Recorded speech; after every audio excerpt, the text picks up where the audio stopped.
Okay, Sistas fans, it looks like we're getting a new character introduced in Season 7, Episode 3, entitled Grand Openings and Grand Closings. The character that will be the focus of this particular video, Leland, male 83, open ethnicity, in poor health. This stern, chastising executive of a law firm expresses his disappointment towards the behavior of an employee he once vouched for. Now, I'm thinking it could be one of two characters he's about to chew out. Hayden or Andi. Now, for me personally, I hope it is Andi. We don't know what's going to go down with Andi's career in Season 6. Robin, to my knowledge, was in none of the behind the scenes footage of Season 6. None of the character bio descriptions of like, oh, this character is linked to Robin. So Robin may have just, faded away into obscurity, plotting his next move, or just decided, okay, I've lost. I'm just going to go somewhere and lick my wounds. And Andi eventually makes partner. Now, this Leland, in my opinion, this could be a great character development. And I've said this in a number of other videos about the writing for Season 7 based on these new characters and their connections to the characters we know. We could be seeing some real development and consequences for these characters' choices in the previous seasons leading up to Season 7. And remember, I don't know who Leland is addressing, but here is my hope. I hope that it is Andi. Now remember, grand openings and grand closings. Now we could possibly be looking at Andi being the new person in charge of the law firm. So at the top of Season 7, it's like being rebranded. It's a fresh start for the law firm. Who knows? But regardless, Leland comes in and it's like, look, back when I first met you, you were a young, promising woman of color coming into this law firm, and I vouch for you because remember, now it makes sense if it was Andi that it will be Andi he's addressing, because go back to Season 1, Bellamy was an ass. He would not let Andi forget that you are new here, that I am taking a risk putting you in this position by giving you these cases, because basically, you're a young female, you're black, so don't do anything to embarrass me. You better bring in results. So it makes sense for Andi to have a lot of hurdles to jump through in order to get where she wants to go when she first got started in the law firm, because it's not a career that is one that is, full of women, women of color at that. So Leland, I feel, could have been a older mentor figure, while everybody else was like, no, we don't want Andi, no. Leland was like, no, you know what? There's a twinkle in her eye. She has a sharp brain, and I feel like she will be an asset to this law firm.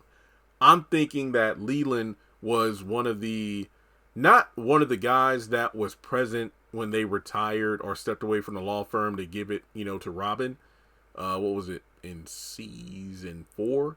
But I feel like Leland was someone who was probably on the board or on the bench as a judge or something, or basically a high roller in the law firm hierarchy when Andi started, and he vouched for her. But seeing her learning of her reputation, seeing the route she's taken to get to the position of power she is in now, like I said, I don't know if she's partner or she's owner of the firm, but I feel like he's going to step off of his metaphorical deathbed to like be a ghost of Christmas past, like, you ought to be ashamed, Andrea Barnes. I had so much hope for you. Okay, that is a bad ghostly impression, but hey, I'm in the mood to watch a Christmas movie all of a sudden now. Not Scrooge, but one of the many adaptations of Scrooge. Probably the Rakin and Bass cartoon, The Stingiest Man in Town, which I love. I have it on DVD.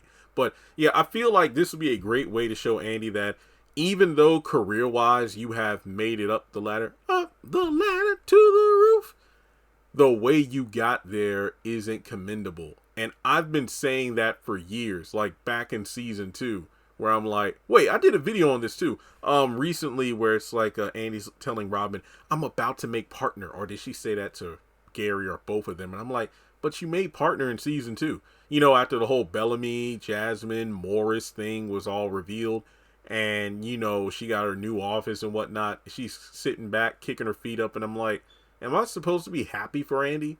She literally got all this because she got caught in the middle of a freaking affair. What kind of message is that? But basically, it's at a point where I just hope somebody slaps Andy down, where it's like, okay, you got all this money, you got all this power, you've come this far in your career, but look at what you did to get where you are. Look at all the people you stepped on in order to get here. Seriously, Robin, used him.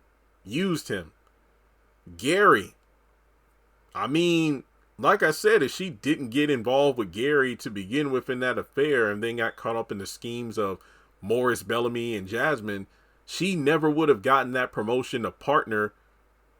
I'm still calling her a partner. And then the new office and whatnot, got the, 1.4, over $1 million settlement, 1.7 million. It was over $1 million settlement. All of this because she had an affair. Andy's methods are nothing to be proud of. They really aren't. But I do hope this Leland character does come about to say, hey, you should be ashamed of yourself. And I feel like it's a well-deserved scolding if Leland is there to talk with Andy. So that's just my opinion.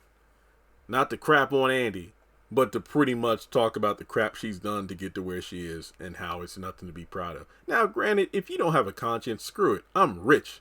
But it's just one of those things where I feel bad if, I don't know. Sometimes I wish I wasn't as compassionate as I am or remorseful as I am. Like, I try to do right, but it's like the one time I didn't put the cart back this one time 5 years ago and it still eats away at me. I know that's a little thing to not do, but I'm better than that.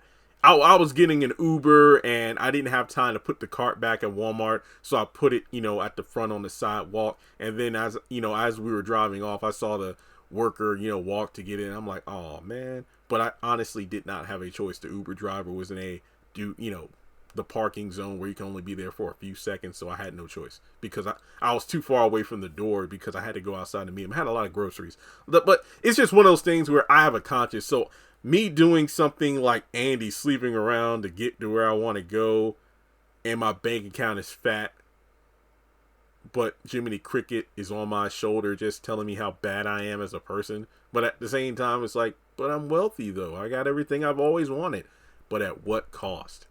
And I hope Andy does have this wake-up call. And I'm talking about a wake-up call where, oh, I'm offended. None of that bullshit. This Leland guy, 83, this dude is coming to tell her something about herself. And I can't wait to see it. If he is indeed to talk to Andy. Remember, 3 speeches, 6 lines, 1 scene.